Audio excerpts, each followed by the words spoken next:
Hey everybody, good morning. I wanted to show you these cards that I made. I made this video before, but I made it on Google Photos and then it disappeared, so I'm going to make it again.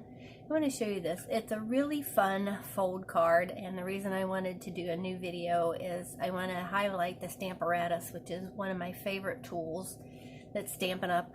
Carries. Waited a long time for them to get that. So today I'm going to show you, I originally made this card with the balloons, and then the Special Someone stamp set, I noticed the balloons in there and they were just so cute, so I changed it over a little bit. I also want to show you this one that I made with my favorite Bird Ballad cardstock, or not cardstock, but designer series paper. It is retiring, and it's on the retiring list on my website. So if you would like to have any of this, the paper, the designer series paper, is I believe on sale for like $8.05, and it was originally $11, so it is quite a good deal. But this one folds down just like the other ones and goes in an envelope for mailing, and it doesn't cost any more to mail it. So let's get started. I'm going to show you the pieces that you need. The first one that you need is this little strip of Granny Apple Green, and it's 1/2 by 4. And then it has the Happiness Blooms little enamel dots, which I really love. It matches the blueberry bushel. And these are on the clearance rack if you want to go over and take a look.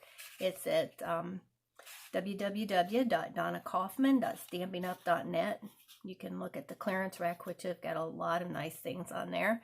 And this is my blog, which I'm going to be loading all my videos to this, so you can find it all in one spot. It's www.donna-stamps.blogspot.com. So your pieces, again, this is your Granny Apple Green, 1/2 by 4.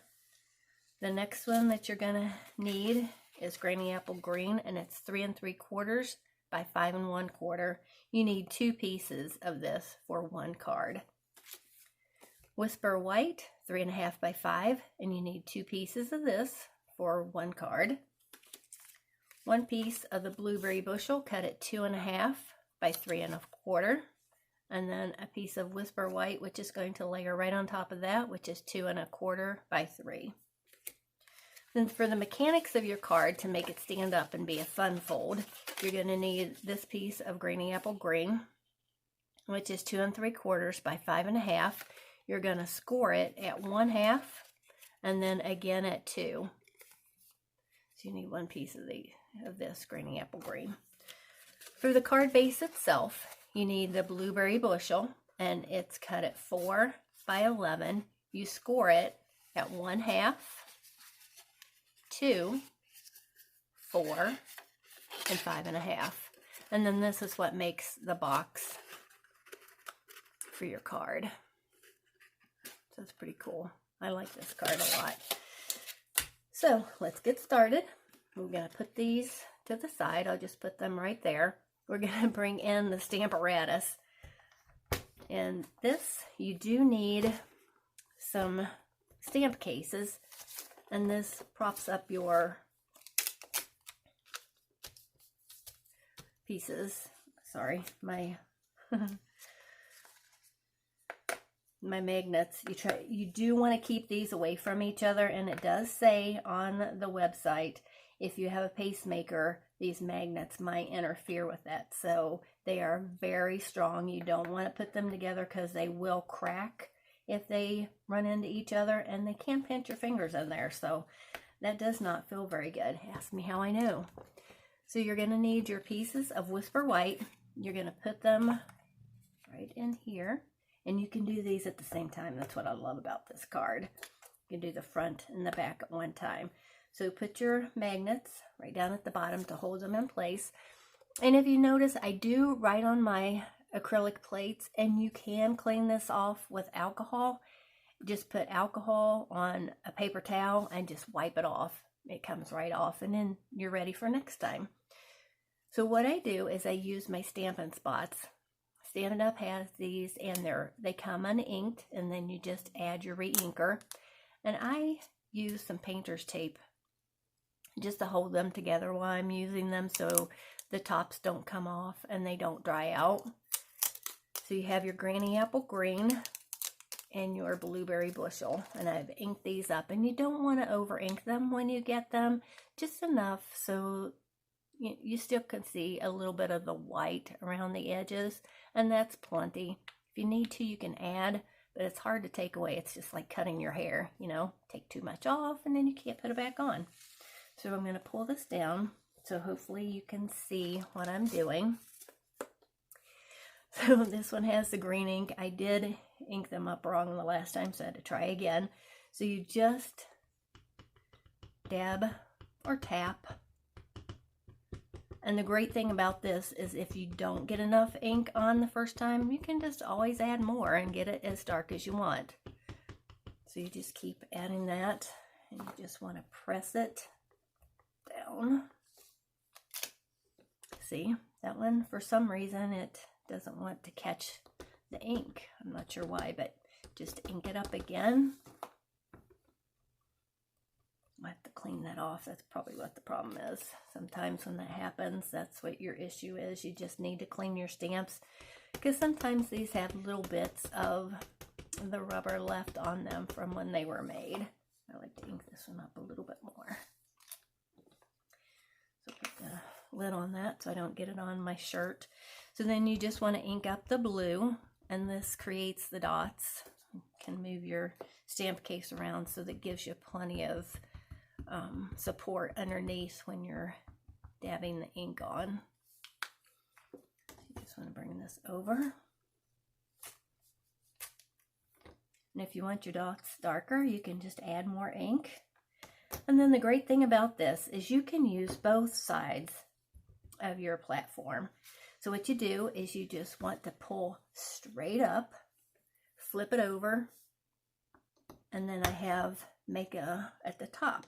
And usually what I do is I do clean these, because, you know, you end up getting it on your stamp case and then you transfer the ink all over the place. So if you clean them every time you use them, then you're not going to have that problem. You're not going to transfer your ink onto your clothes, your fingers, or another piece of cardstock. Goof it up. You don't want that. So just clean it up. And I use this. This is called the Absorber. And I got this off of Amazon. It comes in big sheets. It's just like a car chamois, I think. And this one is a little big, and you can just cut it, and then I store it in a plastic bag, and then you're ready. And when these get dirty, you just take them to the sink and you clean them out, and you're ready to go again. You can use these as many times as you want. I'll put that to the side. And I forgot to clean my other one, but I'll clean that after I do the video. So what you want to do is you just want to ink up the Make-A-Wish.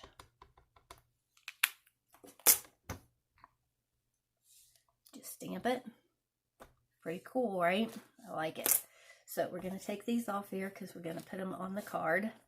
Keep your magnets away from each other. We'll just move this out of the way so I can show you the card. So that's out of the way. We're going to bring the other pieces in. Over here.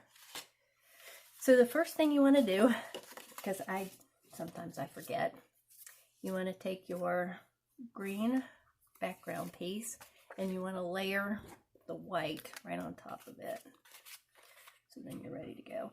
And this, I love this ink, or this glue. This is the best for using. And it doesn't take a whole lot. You do want to learn when you're using it. A little is better than a lot, because it really does hold.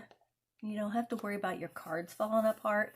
Sometimes when you use the other types of glue, they do fall apart when they get warm. So you just want to add some more glue to this. And you're going to put it right here.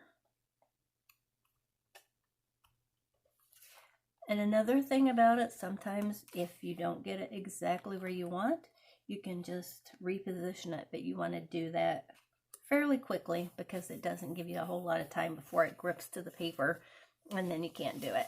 And if you notice, I did put some tear and tape here, and I did burnish it with my bone folder just so that it makes it easier to get that piece of tape that covers your adhesive off of here. So you just pick it up with your pick tool, and this, it has all kinds of handy dandy gadgets. I like this one because it has an adhesive on the end, and you can pick up rhinestones and different things, and then you just cover it up and put it away. So this, the easiest way to do it is just to fold it, keep your fingers underneath it so you don't accidentally let go of it, and just straight down. Take your bone folder, burnish it, so then you know that your piece of paper is where it needs to be. So that makes your first box. So then you come in with your other piece, and it's right here. Get this out of the way. So you just want to do that again. You want to burnish that tear and tape, come back in with your pick tool and take that protective layer off of the adhesive and just get it out of your way. And then there are two sides to your paper. If you notice, I goofed up. I was going to put some hats on there, and then I changed my mind. So down at the bottom, you also have this. I'm going to put that on after I get this one in the right place. So you want to line this up down at the bottom, and then you want to make sure it's the same on either side. So keep your fingers underneath that tape, pull it down, and you want to make sure that it's underneath your Make-A-Wish, and then you can lay it down and then just burnish it. So then you're going to you can pick this up, and then you can take that covering off your adhesive so that it will, isn't that much easier than trying to dig around with your fingernails? Saves on your manicure that you can't get right now. So you want to just bring this straight down, press it down at the bottom, give it a burnish with your bone folder, and then you have that. Oh, darn. So I did forget, and the good thing about this is I didn't put adhesive all the way. You can slide this underneath there. Don't do what I did. Don't do what Donna does. Make sure that you put this on first before you put that other green piece on. So it gives you a little bit of, breaks up all of that blue. I think it looks pretty. So just put that straight down. Good to go. Then you can bring in your, the only bad thing about the glue sometimes that it gets on your fingers, but it's well worth the effort of trying to get it off. So you want to bring in your piece that I stamped this before, and I'll show you the stamp sets that I use for this in a minute. So just put a little bit of glue, and then you want to just put this right over top, and then just wiggle it around until you get it in place. And I'm just gonna burnish this because it seems to be needing a little bit of creasing. Isn't that pretty? So then you can just come in and add your piece to the back. And I won't do that right now because, no, I guess I can. You can just add this one, and a little bit of glue is all you need. So add that to your granny apple green. Just flip it over. Add some more glue to this. You're good to go. I think this is an awesome card. And I'll put this on my blog, and I'll also put the dimensions that you need to cut your cardstock so that you can look at it anytime, and I'll upload the video. And there's a nice little surprise in there, those party hats. So then it folds straight down, and then you can put in an envelope and you're ready to go. Tell me what you think. Leave me a thumbs up, a like. So these are the stamp sets. This is a special someone, and it is carrying over into the new catalog, which is coming. And if you have ordered from me, I'll be sending you a catalog. And if you haven't ordered before and you want a catalog, just leave me a message. So this is a really pretty set. These ones are retiring, so if you want them, you might want to go over to my website and order them. The Broadway birthday, I really do like this stamp set. I wish it would have carried over. I didn't get enough use out of it. But it has this really big wish that you could cut out. I love words, so. And then it's got this frame. I love this frame. It's really pretty. And then I have these from the Bonanza Buddies, which are really pretty on cards. So here's the Bonanza Buddies. Really cute stamp set. So if you need anything, just let me know. And I'll see you when I'm going to do some more videos on my Stamparatus, because I do really think that this is a great tool. I'll show you some hinge stamping and how to use all your plates. So, hope to see you soon. Bye.